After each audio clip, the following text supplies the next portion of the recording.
রাজ্য জুড়ে চলছে ভোটার তালিকার স্পেশাল ইন্টেন্সিভ রিভিশন। তো এই রিভিশনের কাজ কারা করছেন? রিভিশনের কাজ করছে নির্বাচন কমিশন। নির্বাচন কমিশন কাদের মাধ্যমে এই কাজ করছেন? বিএলওদের মাধ্যমে, বুথ লেভেল অফিসারদের মাধ্যমে। এবার যখন হিয়ারিংয়ের জন্য ডাকা হচ্ছে, যেখানে যেখানে সমস্যা, ডিসপুট, জটিলতা, সেই জটিলতার জন্য কোথাও কোনো সমস্যা হলে, রাগ হলে, সেই রাগের বহিঃপ্রকাশ কার উপরে হবে? ওই যে নির্বাচন কমিশনের প্রতিনিধি, যাকে চোখের সামনে দেখা যাচ্ছে, বুথ লেভেল অফিসার, বিএলও। কিন্তু সেই ক্ষোভের বহিঃপ্রকাশ এতটাই মারাত্মক যে যখন বিএলও নোটিশ দিতে যাচ্ছেন তখন তাকে কোপানো হচ্ছে। কোচবিহারের, দিনহাটার, গীতালদহের ঠিক এরকমই ঘটনা। কি হয়েছিল জানবো, শুভঙ্কর রয়েছে আমার সঙ্গে সরাসরি। শুভঙ্কর,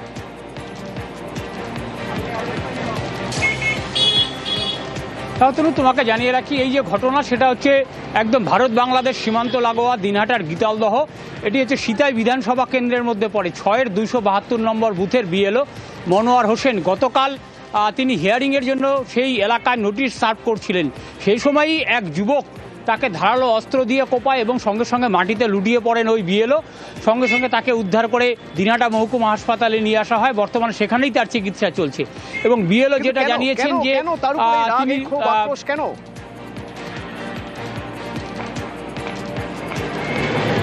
দেখো, ওই বিএলও যেটা জানিয়েছেন যে কেন তার উপরে হামলা হলো, কেন তাকে কোপানো হলো, এ নিয়ে কিন্তু তিনি নিজেও ধন্দে রয়েছেন।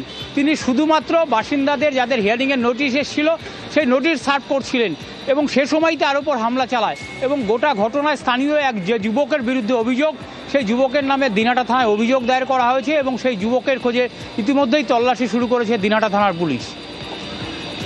আমি ওই স্থানীয় যুবকের পরিচয় একটু জানতে চাইবো। ওই স্থানীয় যুবকের কি কোনো রকম কোনো রাগ ছিল, কোনো ব্যক্তিগত কারণ, নাকি হয়রানির কোনো অভিযোগ আছে এর মধ্যে?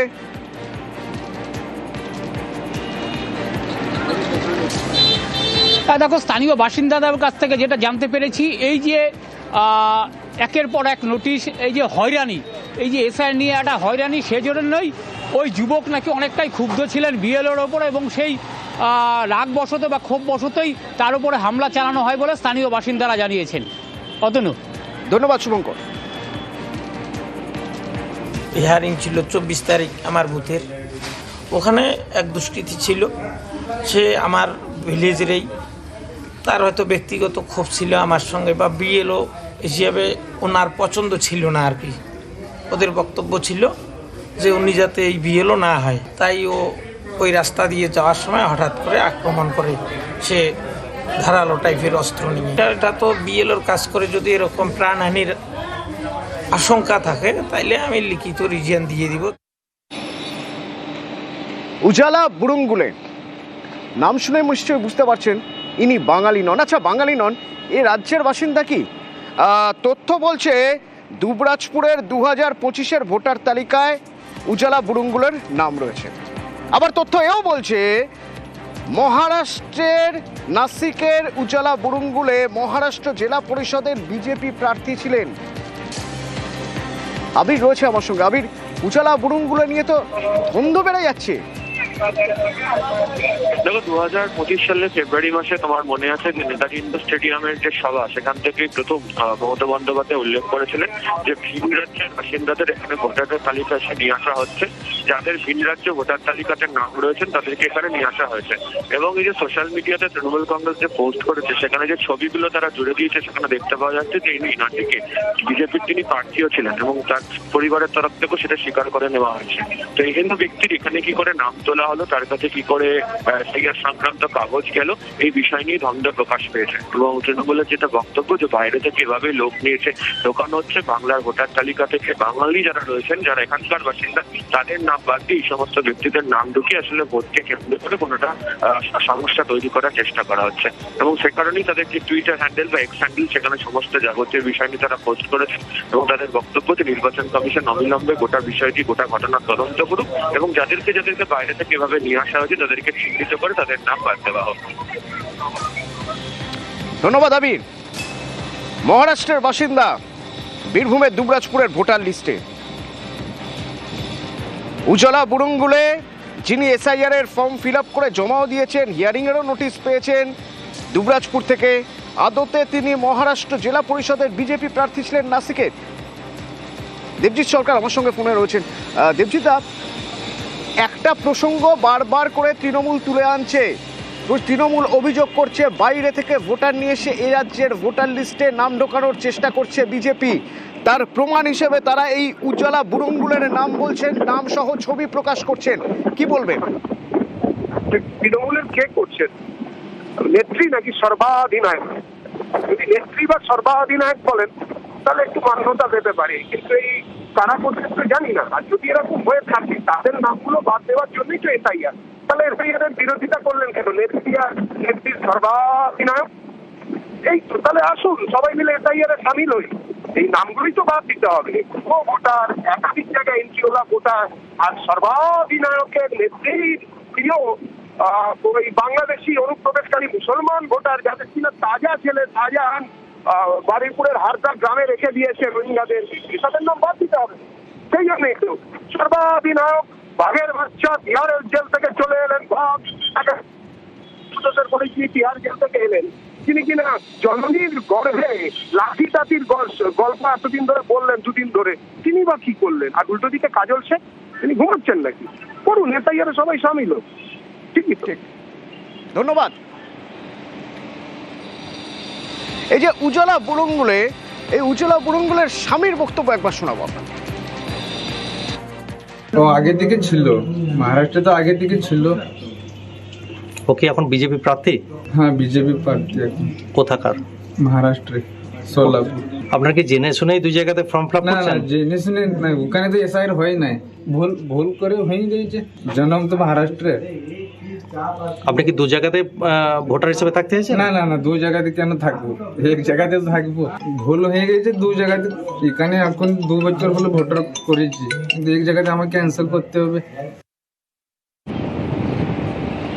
উজ্জ্বলা বুড়ুঙ্গুলে তার স্বামী বলছেন না না, দু জায়গায় কেন নাম থাকবে? তিনি মহারাষ্ট্রের বাসিন্দা, মহারাষ্ট্রের নাসিকে থাকেন, মহারাষ্ট্র জেলা পরিষদের বিজেপির প্রার্থী ছিলেন, সেটাও মেনে নিচ্ছেন। তাহলে আবার দুবরাজপুরে 2025-এর তালিকায় তার নাম কি করে থাকে? আবার সেই অনুযায়ী তাকে রিমিউনেশন ফর্ম দেওয়া হয়েছে, সেই ফর্ম তিনি ফিল আপ করেছেন, তারপরে হিয়ারিংয়ের নোটিশও পেয়েছেন। প্রশ্নগুলো তো উঠবেই।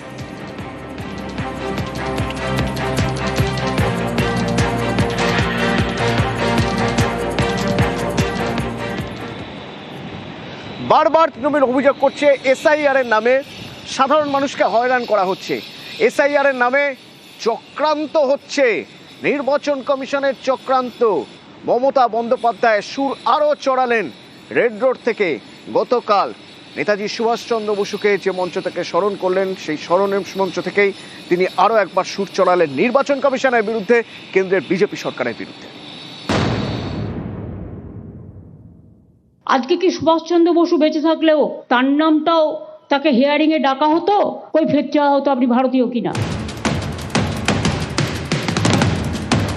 23শে জানুয়ারি নেতাজির জন্মদিন, রেড রোডে অনুষ্ঠান।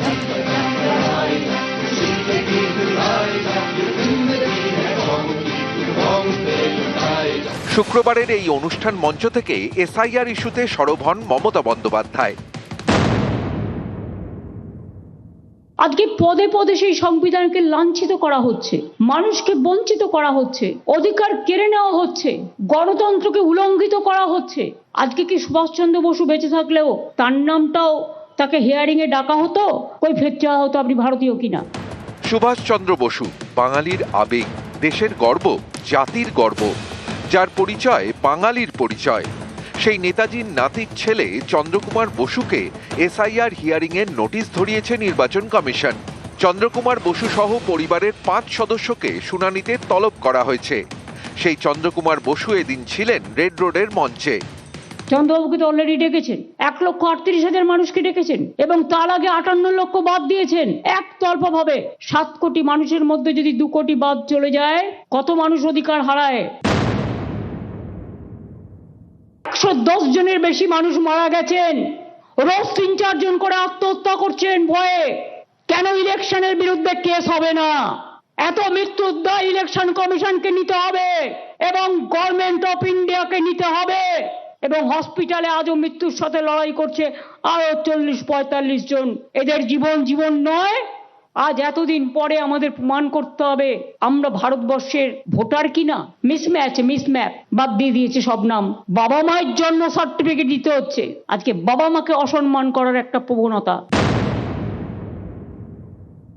রক্তটাকে রক্ষা করুন, প্রাণটাকে বাঁচান। শুধু নিজের ঘরে আগুন লাগলে জ্বালা লাগে, পাশের প্রতিবেশীর গায়ে আগুন লাগলে জ্বালা লাগে না। আজকে আমাদের লড়াই করতে হচ্ছে কৌরব পক্ষের সাথে, মানবতাকে লড়াই করতে হচ্ছে অমানবিকতার সাথে। মানবিকতা বনাম মানবিকতার লড়াই হয়ে গেছে। তুমি বাংলা জানো না, বাংলা ভাষাটা অসম্মান করে মিসম্যাপ করে মানুষকে যন্ত্রণায় ফেলছো। এই যন্ত্রণা আগামী দিন তোমাদেরও ভুগতে হবে, জেনে রেখো। আজকে ভাবছো ক্ষমতায় আছো, কাল ক্ষমতায় থাকবে না। সেদিন জেনে রেখো মানুষ কিন্তু পেছু ছাড়বে না। যেখানে পালাও, মানুষ কিন্তু বলবে পালাবার পথ নাই, জো মাছে দিচ্ছে। নিউজ 18 বাংলা। বর্ধমান স্টেশনের ছবি দেখাবো। হিয়ারিং এর প্রতিবাদে রেল অবরোধ। 1 নম্বর ও 2 নম্বর প্ল্যাটফর্মে জাতীয় পতাকা নিয়ে রেল অবরোধ। বর্ধমান স্টেশন, হিয়ারিং হয়রানির অভিযোগ, প্রতিবাদে রেল অবরোধ।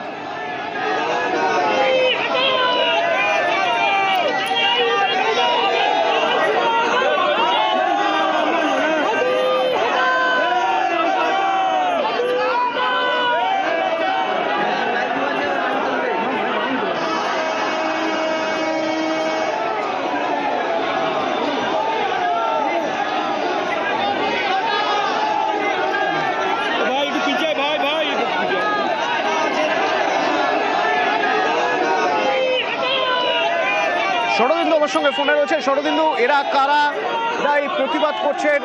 জিআরপি কোথায়, রেল পুলিশ কোথায়? যে যারা অবরোধ করলো তারা নিজেদের রাজনৈতিক পরিচয় তারা সামনে আনছেন না। তারা সাধারণ যাত্রী হিসেবে, সাধারণ মানুষ হিসেবে নিজেদের পরিচয় দিচ্ছেন এবং জাতীয় পতাকা নিয়ে তারা রেল অবরোধ করলেন 1 নম্বর এবং 2 নম্বর প্ল্যাটফর্মে। এবং যেটা তাদের বক্তব্য যে এই এসআইআর এর শুনানির নামে মানে 1 লক্ষে বহু মানুষকে, হাজার হাজার মানুষকে ডেকে শুধুমাত্র হয়রান করা হচ্ছে। তারই প্রতিবাদে এদের এই রেল অবরোধ 7 মিনিট অবরোধ চলে। তারপর সিআরপি এবং আরপিএফ এসে তাদের সঙ্গে কথা বললে তার রেল অবরোধ উঠে যায়। এবং এই যে তাদের এক বক্তব্য রাখার জন্য একটা টোটো স্টেশনে ঢোকানোর চেষ্টা চালানো হচ্ছিল, আরপিএফ তাকে বাধা দিলে সাময়িক উত্তেজনা দেখা দেয়। তবে রেল অবরোধ শুরু করলেও 7 মিনিট পরেই রেল পুলিশের পক্ষ থেকে সেই অবরোধ তুলে দেওয়া হয়। ধন্যবাদ।